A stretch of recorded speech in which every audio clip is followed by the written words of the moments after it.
Since its creation 2 centuries ago, the U.S. has had to borrow money, as illustrated in this patriotic advert to buy government bonds. The United States government has always paid in full, to the penny. So take stock in America with United States savings bonds. But in the past 10 years, thanks to 2 wars, the Bush tax cuts still in place, and the Great Recession, the debt burden has exploded.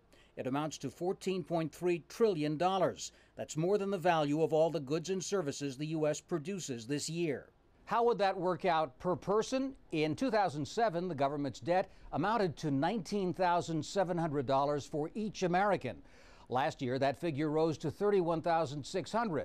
And by 2015, the debt per person will equal $48,000, more than the median yearly income for an American family. About a third of that debt is held by foreign governments, led by China, Japan, the UK, the top oil exporting countries, and Brazil. Next week alone, the government will be borrowing another $51 billion just to keep paying its bills.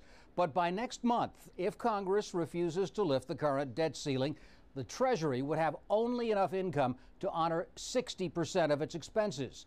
It would have to default on the remaining 40%. It will not happen. I am confident that the leaders, and every leader has said, Democrat and Republican, they will not let a default occur.